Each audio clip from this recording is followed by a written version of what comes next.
Hello friends, ચલો નવું chapter શરૂ કરવા જઈ રહ્યા છીએ આપણે. ચેપ્ટર નંબર 2 બહુપદી. બહુપદી સ્ટાર્ટ કરીએ. 2.1 સ્વાધ્યાય 2.1 બહુ જ મસ્ત છે.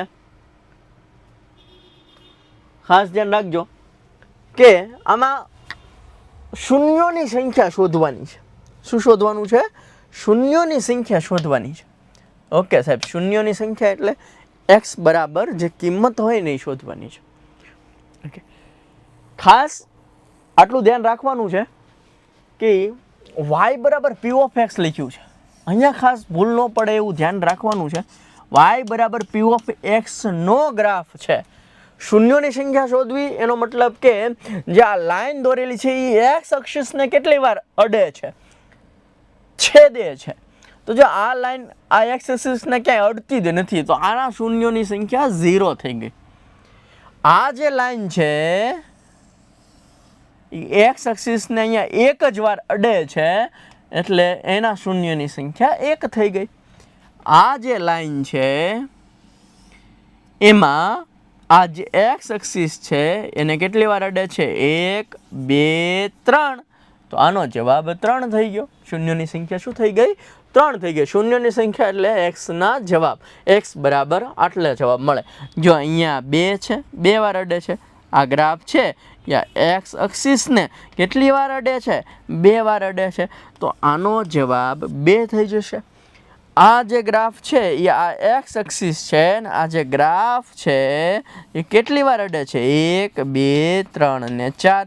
તો આનો જવાબ 4 થઈ જશે. હવે આ ગ્રાફ જે છે ઓકે, એ કેટલી વાર અડે છે? 1 2 3 વાર અડે છે. તો આનો જવાબ શું થઈ ગયો? 3. પણ આમાં ફેરવી શું શકશે?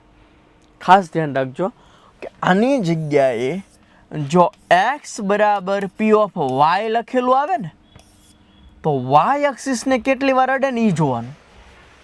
ખાસ ધ્યાન રાખજો.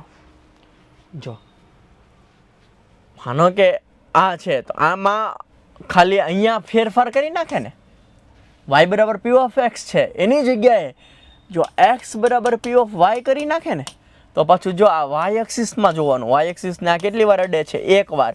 તો જવાબ પાછો 1 આવશે. એટલે ખાસ ધ્યાન એ રાખજો.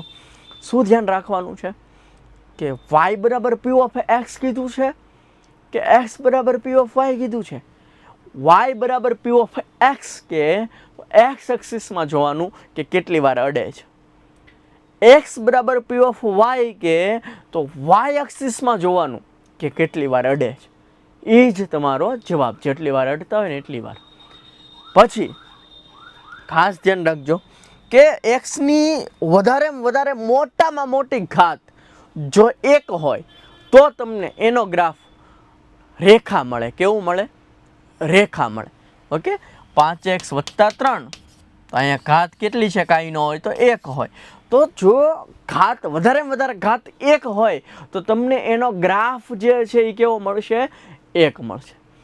અને 1ની જગ્યાએ જો 2 હોય, માનો કે અહીંયા હું લખી નાખું x² + 3x + 4, મોટામાં મોટી ઘાત 2 હોય તો એનો ગ્રાફ પરવલય મળે. કેવો મળે?